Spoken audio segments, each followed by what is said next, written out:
عورت کو ہم بستری کرنے کے لیے وجہ چاہیے ہوتی ہے، جبکہ مرد کو صرف جگہ چاہیے۔ جب تم اپنی بیوی سے ہم بستری کا ارادہ کرو تو جلدی نہ کرو، کیونکہ عورت کی بھی ضرورتیں ہیں جو پوری ہونی چاہیے۔ تم لوگ اس لیے غریب ہو کیونکہ جب بارش ہوتی ہے تو فصل اگانے کے بجائے تم لوگ جنسی ملاپ کرنے لگتے ہو۔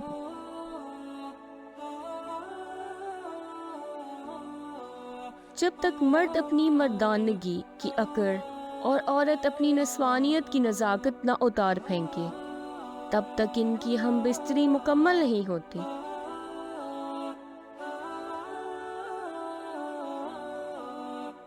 جوان لڑکی کی ایڑی میں بھی آنکھیں ہوتی ہیں، وہ چلتی ہے تو اسے پتہ ہوتا ہے کہ پیچھے کون کیسی نظروں سے دیکھ رہا ہے۔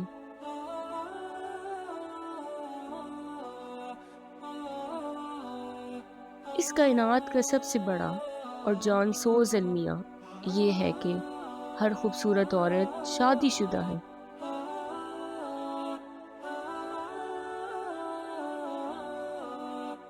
دنیا کے مزدوروں، اکٹھے ہو جاؤ، تمہارے پاس کھونے کے لیے کچھ نہیں سوائے غلامی کی زنجیروں کے۔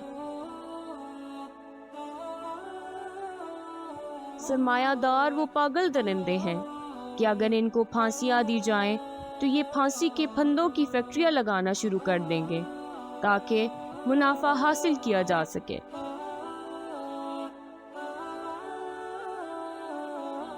وہ جنہوں نے سردی گرمی صرف کھڑکیوں سے دیکھی ہو اور بھوک صرف کتابوں میں پڑھی ہو، وہ عام آدمی کی قیادت نہیں کر سکتے۔ تاریخ خود کو دہراتی ہے، پہلے سہنے کی صورت میں، پھر تماشے کی صورت میں۔ مظلوموں کو ہر کچھ سال بعد اس بات کا فیصلہ کرنے کی اجازت دی جاتی ہے کہ ان کا استحصال کرنے والے طبقے کے کسی مخصوص نمائندے کو اپنی نمائندگی اور استحصال کے لیے منتخب کرنا ہے۔ پرانے سماج کے تشنج اور نئے سماج کے خونی درجہ کو کم کرنے اور آسان بنانے کا صرف ایک ہی رستہ ہے: انقلابی دہشت۔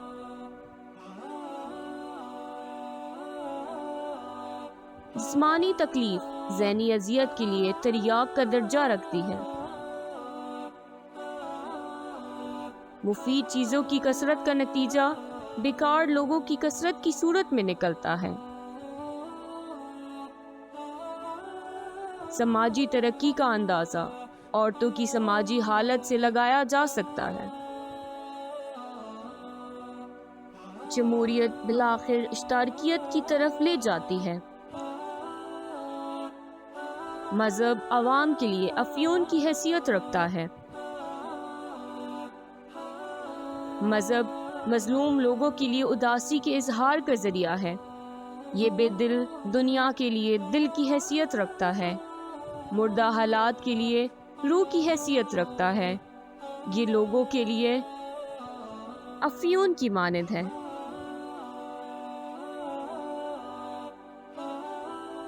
کمیونزم کا نظریہ ایک جملے میں بیان کریں تو وہ ہوگا ذاتی جائیداد کا مکمل خاتمہ۔ سرمایہ ایک مردہ مزدوروں کی مانند ہے جو کہ ویمپائر کی طرح زندہ مزدوروں کا خون چوس کر زندہ رہتا ہے۔ اگر یہ زیادہ مزدوروں کا خون چوسے گا تو زیادہ دیر زندہ رہے گا۔ امن سے مراد سوشلزم کی مخالفت کا نہ ہونا ہے۔ جو شخص بھی تاریخ کے بارے میں جانتا ہے، اسے معلوم ہے کہ عظیم سماجی تبدیلیاں خواتین کے بغیر ناممکن ہیں۔ خوش رہنے کے لیے مذہب سے آزاد ہونا ضروری ہے۔ جہاں نسلی امتیاز موجود ہو، وہاں کوئی انصاف نہیں ہو سکتا۔ اہل دنیا، تبدیلی کی تقدیر آپ کے ہاتھ میں ہے۔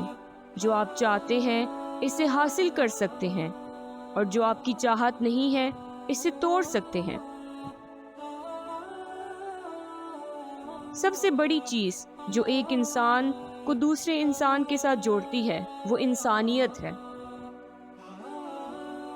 اقتصادی تنازع کا بنیادی مسئلہ یہ ہے کہ دولت کی تقسیم نہیں کی جاتی بلکہ بلند مرتبے والے کے لیے زیادہ دولت پیدا کی جاتی ہے۔ اگر انسان کی آزادی کے لیے لڑائی نہ کی جائے تو اس کی روح بھی مر جاتی ہے۔ جس آدمی کا پیٹ بھرا ہوا ہو اسے کیا معلوم غریب کو کیا چاہیے۔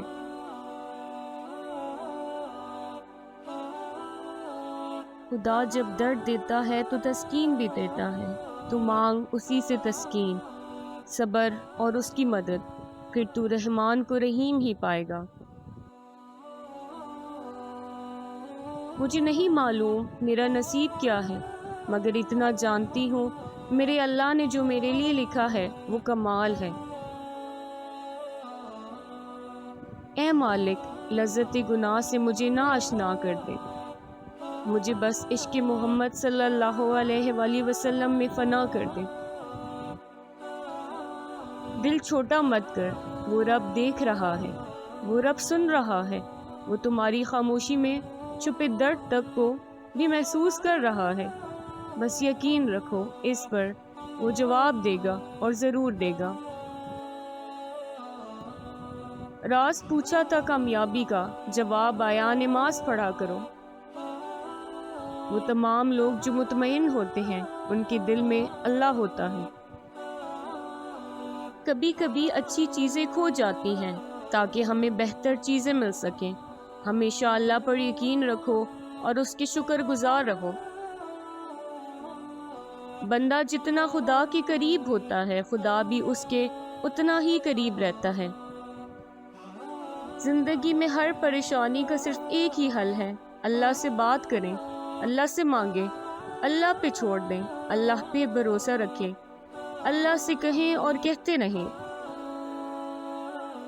کبھی کبھی انسان چاہتا ہے کہ پوری دنیا سے دور ہو کر بس اللہ کے قریب ہو جائے اور صرف اسی سے باتیں کرے۔ وسیلہ اللہ بناتا ہے، کوئی انسان کسی کے لیے وسیلہ نہیں بنتا۔ اللہ کسی کو ذریعہ بنا دیتا ہے، ورنہ انسان کسی کو کچھ نہیں دے سکتا۔ جیسے آپ کی کچھ گناہ صرف آپ کے رب کے درمیان ہیں، ایسے ہی کچھ نیکیاں بھی ہونی چاہیے۔ سب سے اچھی خیرات معاف کر دینا ہے۔ ہمیں پتہ بھی نہیں ہوتا ہمارا رب کس کس مقام پر ہمیں گرنے سے پہلے تھام لیتا ہے۔ مجھے یقین ہے اللہ ساتھ نہیں چھوڑتا۔